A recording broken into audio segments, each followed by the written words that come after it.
Hi, and welcome to another edition of the Digital Arts Show. I'm Jim Sirianni, your host, and this show is part of the Digital Arts Festival that is produced by Center Stage Theater of Santa Barbara, California. The Digital Arts Festival shows stream nightly at 7 p.m., and you can find out more on the Center Stage website, centerstagetheater.org, and click on the blog tab. Again, that's centerstagetheater.org. And just click on the blog tab in the upper right-hand corner, and you'll be taken to the digital arts page and learn all about our artists that we have been featuring on the blog. The purpose of the Digital Arts Festival is to create an outlet for artists of all kinds to share their work. Because of the quarantine, many artists and performers suddenly found themselves with no way to show their work or to perform. In some cases, the work that some artists have created may never be seen by the public. So in an effort to do some sort of workaround, if you will, the Digital Arts Festival was created to help artists and performers connect with their audiences virtually. And so we will have dance, theater, music, film, visual arts, poetry, storytelling, and much more. And again, you can learn more on the Center Stage website, centerstagetheater.org, and click on the blog tab. Today's guest is Saul Hill. Saul grew up in the arts. His parents were artists and opened the first contemporary art gallery in Santa Fe, New Mexico. Saul wanted to major in art in college, but switched to international affairs and German studies at Lewis and Clark, trying to do something practical as his parents had wished. Later down the road, Saul dedicated himself to pursuing art full-time. He earned an MFA in photographic arts at Brooks Institute and has been working full-time as an artist since 2010. Saul's artwork centers on working with contemporary digital imaging technology to create what he calls metagraphs, and we'll learn more about that on today's show. Welcome to the show, Saul Hill. It's so great to have you with us today. Thank you. Thank you for having me, and thank you for doing this Digital Arts Festival. Oh, it's our pleasure, and I'm grateful to Center Stage Theater for coming up with the idea and producing it. It's a wonderful way to help artists connect to the audience in this time of quarantine. So Saul, tell us a bit about your background and how you came to the place you are now professionally. It seems like you had an interesting path starting in the arts, trying to move away from it and then being pulled back in. Take us through that journey, if you will.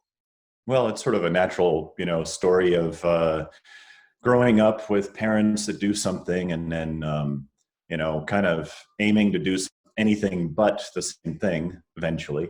I grew up in Santa Fe, New Mexico, which is a pretty substantial art mecca. And during the 2 decades growing up, it was second only to New York City in terms of the largest art market in North America. But per capita, I think there were more artists and art galleries and people involved in the arts than any other city. So it was so normal to me. And then I had 2 artist parents, and they opened the first contemporary art gallery, although they didn't know to call it contemporary art. They just knew it wasn't modern art. And I don't even think people were really using the expression postmodern yet. So it was just kind of, new art. And it was, I don't know, it was normal. I didn't think anything special of it. I didn't think that's what I wanted to do with my life. Kind of until I, went out on my own for the first time. I went to a boarding school in Vermont, and it was an unusual school called the Putney School that required not only the academics, but they also required the students to run the campus and the farm and the dairy farm that were part of the campus. So we had to do chores like barn duty, cleaning out the barn, or farm duty, or working in the as janitorial service, or in the kitchen, or the wait staff. But we also had to do some kind of a hands-on project, manual learning, so to speak. And I chose blacksmithing. So my goal and my final project for the year was to forge a sword, which I still have. Well, actually, I should say my son has appropriated. And it was really the first time that I tasted this love and the all the neurons that fire when you are creating something out of something else. I mean, or something out of nothing, really. I mean, just a lump of metal, and you have this vision, you have this intention, and then you create something. And it doesn't come out exactly the way you intended it, but along the way, it becomes what it becomes. And that whole experience of, I don't know, learning about myself. I intended it to be a longsword, but I burned the tip of the metal. And I tell you, when steel is burning, it's quite an interesting. It's like a sparkler, but this one was 4 feet long. Wow.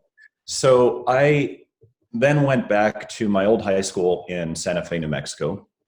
And my senior year, we had a brilliant art history teacher that taught studio art history. So we would study art history and then go into the studio and work on a piece, an artwork that was representative of the era that it was made in. And that for me really like solidified the understanding of how art in all its forms, literature, music, visual arts, etc., really like embodies the consciousness, the intentions, the ideas, the values of the time that it's made in.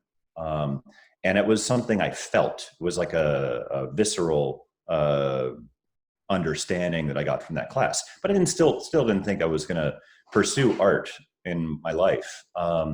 It wasn't until I went to Germany after I deferred my first year of college and I picked up a camera. It was just such an amazing experience being abroad in a completely different culture that I wanted to kind of record some of my experiences. And I taught myself photography, became utterly obsessed, and was taking pictures. No, well, actually, at the time, I was still using kind of the film point and shoots the first year I was in Germany.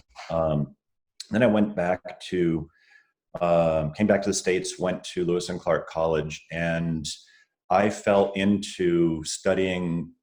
At first, I decided I took some basic design classes and then printmaking classes, linocut, woodcut, and lithography. And I totally fell in love with art and told my parents, and they both sort of independently and separately, because they'd been divorced for quite a while at that point, basically said, no, please, anything but art, do something practical. And it took the wind out of my sails a little bit, and at the same time, Gulf War I was occurring, and I experienced a very strange disconnect because, I partook in protests in Portland that were humongous, and I knew there were even larger protests around the country, 500,000 in San Francisco, and close to that in Los Angeles, and 380,000 or so in Seattle. There were enormous protests, especially in a time where there hadn't been any kind of street demonstration for quite a long time in the country. And yet on the news, the 120 yellow ribbon support our troops people got 5+ minutes of positive airtime on the evening news, and the 45,000 protesters that completely dominated downtown Portland got about 30 seconds of derogatory coverage. And so I knew if I wanted to know why this was happening, why this whole drum roll to go to war was happening, I couldn't read the news or watch the news. I had to look deeper. And that took me into international affairs, which led down the path of getting an IA degree with an area specialization in Persian Gulf security.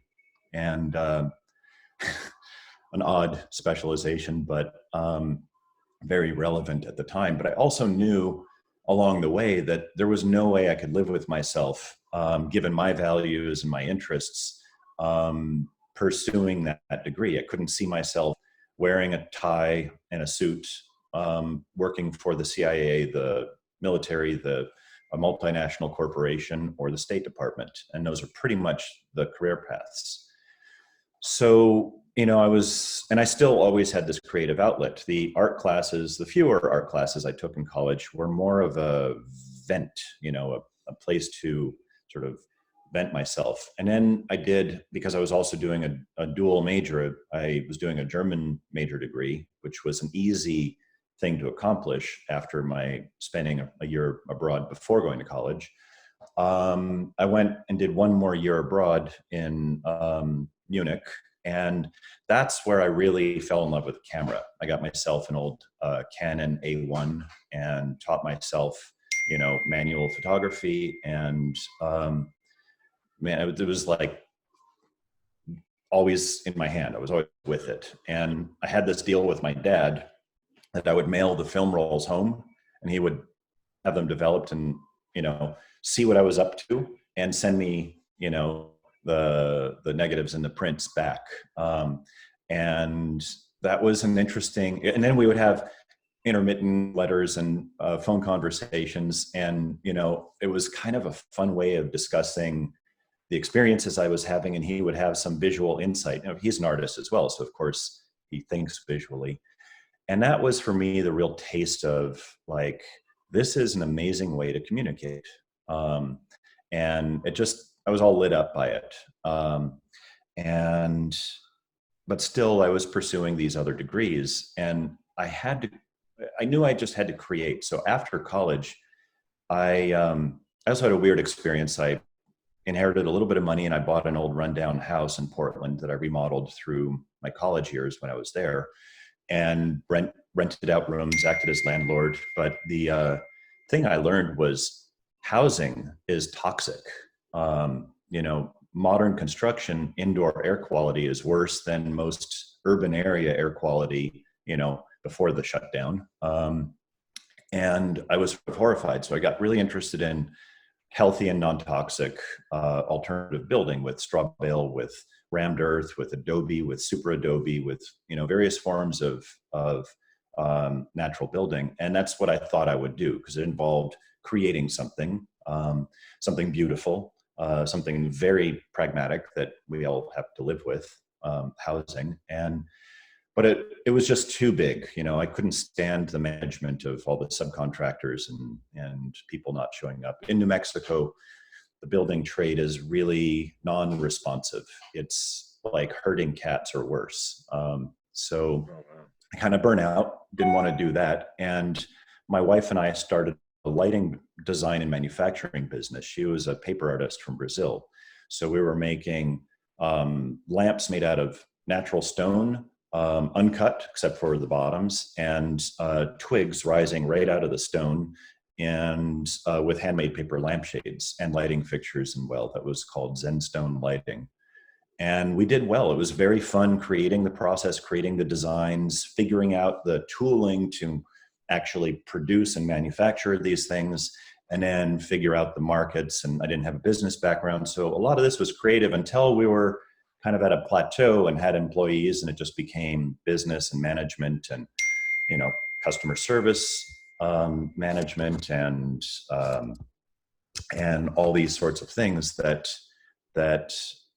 was just daily drudgery. And I'd burn out. And about the time that was happening, my wife left the business to become full-time mother and recover from a difficult birth. And I just decided to really, focus on selling the business, which we then did. And I had a very intense health crash, slightly less than a year after our son was born. And I spent a year bedridden, white as a sheet. Literally, that my pallor was about the color of a sheet of paper. And I could only sleep 2 hours a night between midnight and 2 a.m. Outside of that, I couldn't sleep at all. And about halfway through that, and I got no diagnosis. The best I got from doctors was, well, there's nothing wrong with you. You're just stressed and you need to sleep. And about halfway through that year, 6 months in or so, it occurred to me when I was laying there trying to nap that maybe I wasn't going to get well. Maybe I was halfway through a slow decline out of this world. And I was in my early 30s. And had a newborn son and, a beautiful wife. And I was really thunderstruck. It was what I would call a shamanic blow. And because the question was that immediately rose in my mind is, am I at peace with myself? Am I happy with who I am and what I've been doing? And the answer was very clearly and immediately no. So I had to figure out how to reconcile that. And I promised myself that if I got well, I would only pursue what I was truly passionate about. And at the time, the only two things I could think of were art, photography and art were sort of synonymous to me, and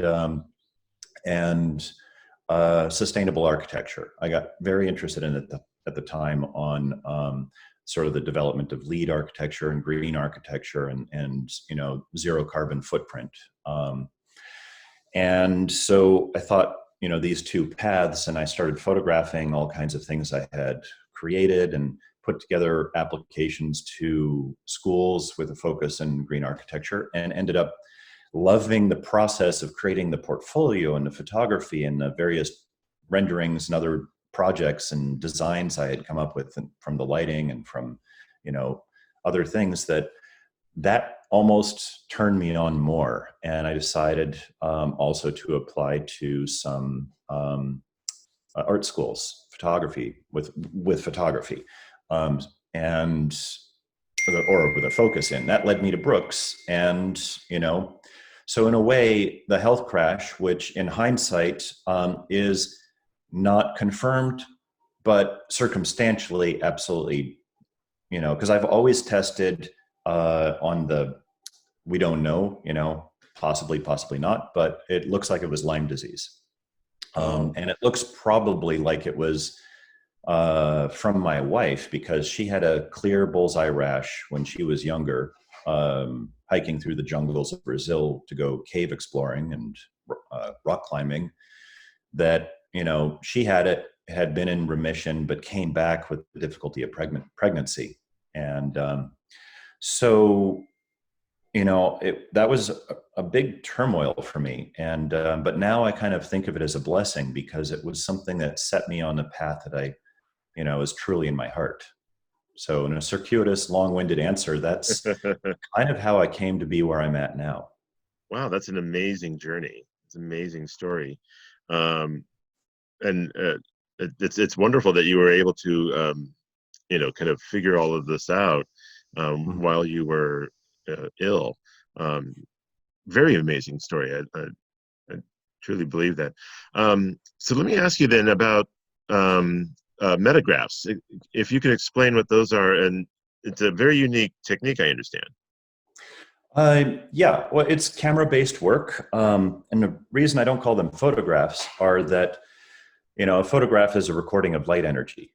It's light writing. It's literally what it means. And where I'm using a camera and I am also recording light energy, I'm specifically using a digital sensor and essentially forcing it to capture all of the energy that a digital sensor sees that we don't.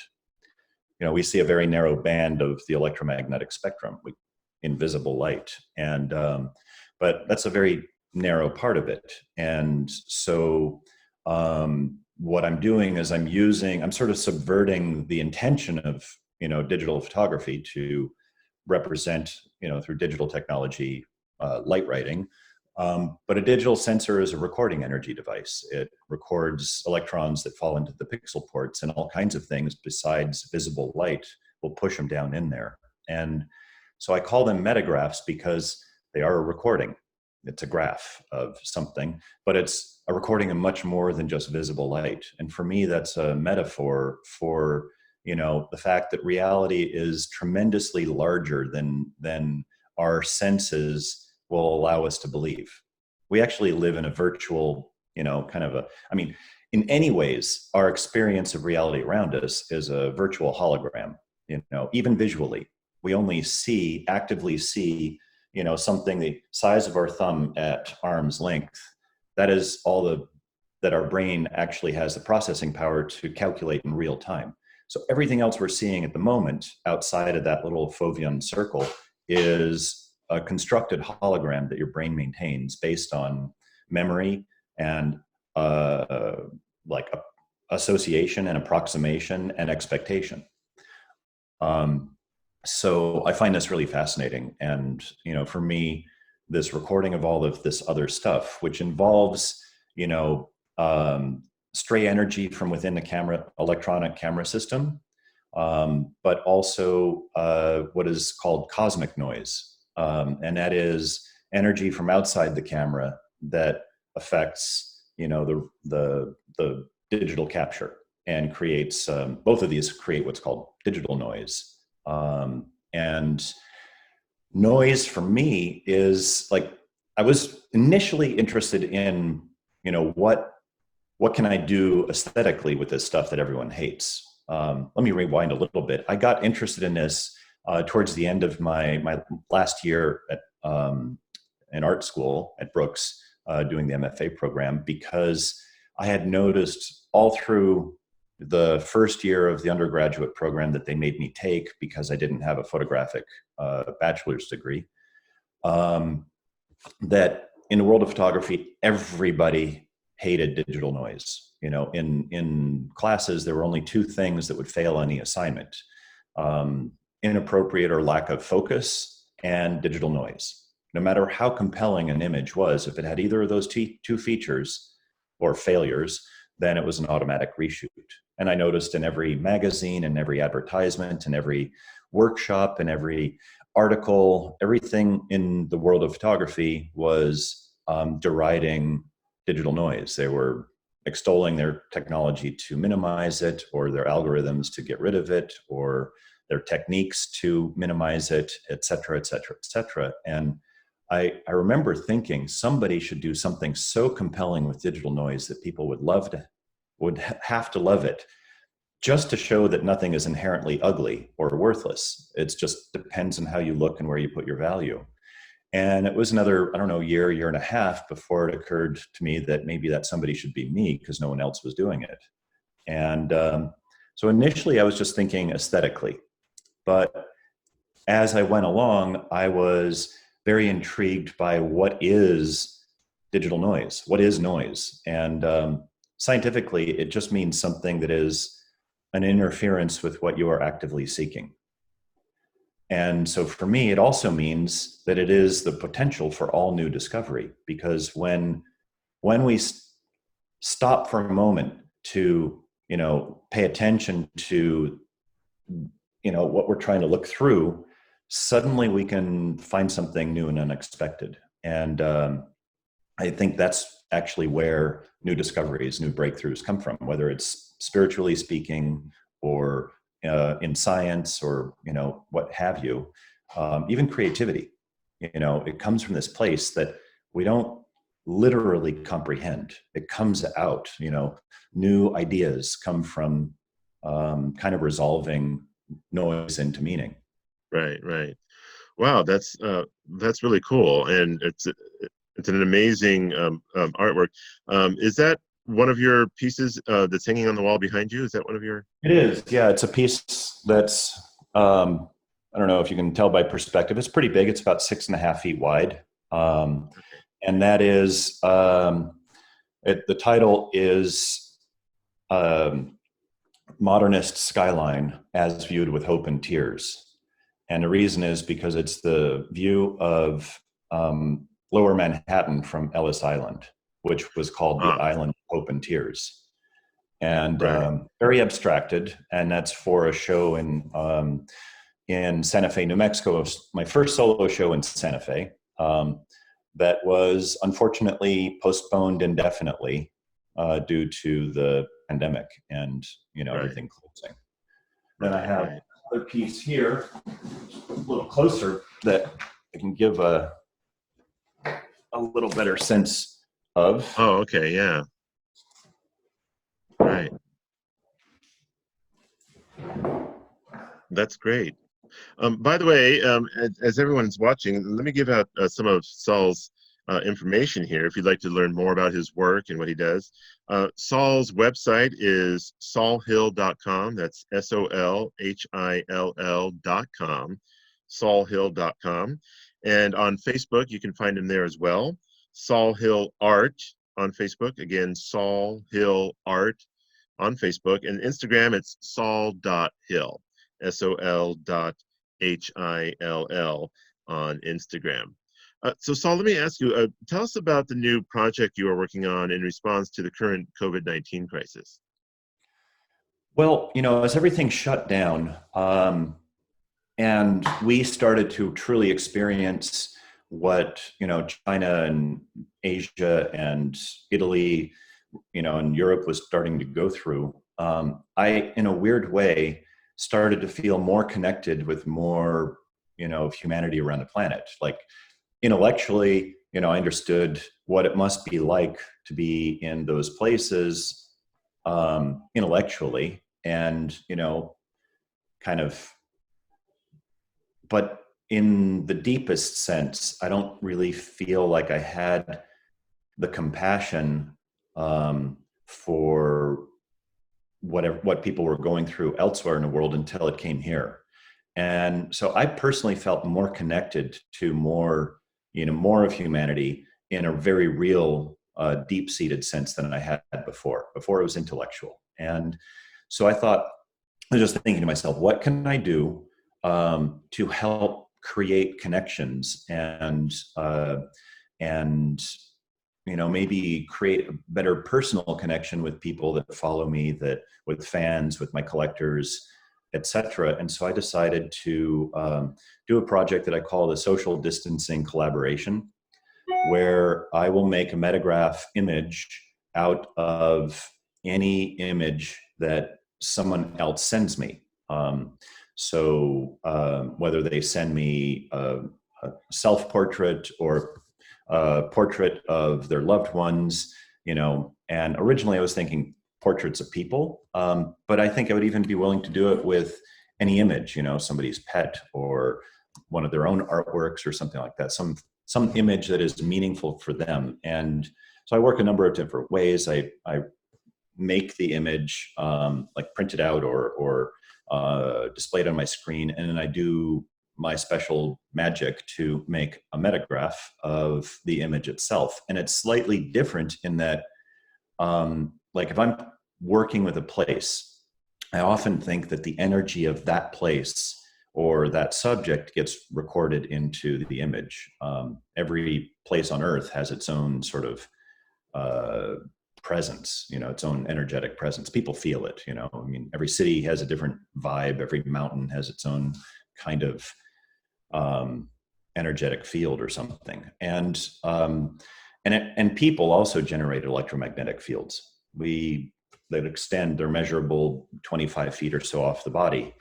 But in this case, that energy, that presence will be exclusively me and my studio, where I'm at. So it's definitely a collaboration. It's your images, my energy, and I combine them together and create sort of a metagraphic portrait from, photographs that people email me.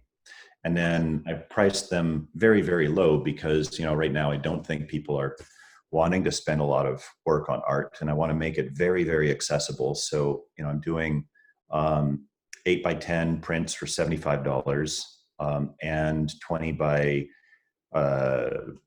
16 prints for 150. And they're printed on the same Japanese paper I used to make my large works, all my other work. And they're all hand varnished. They're not mounted. They're just rolled up and mailed to you. Oh, wow.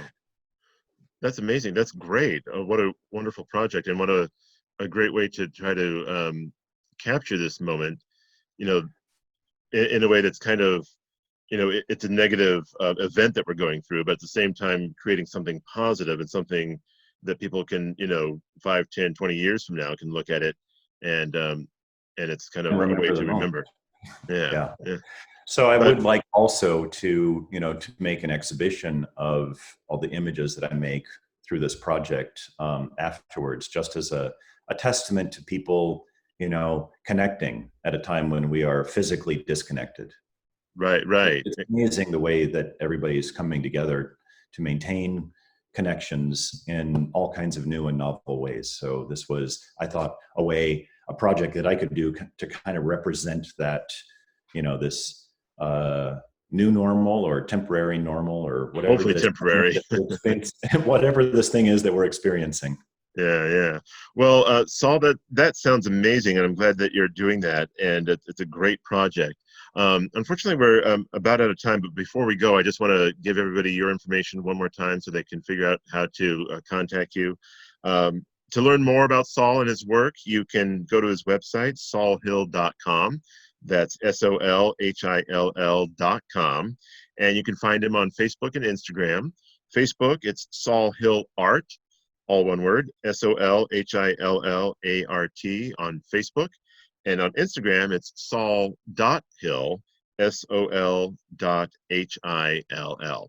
And to learn more about Center Stage, you can go to their website, centerstagetheater.org, centerstagetheater.org. And to learn more about the Digital Arts Festival, click on the blog there on the homepage.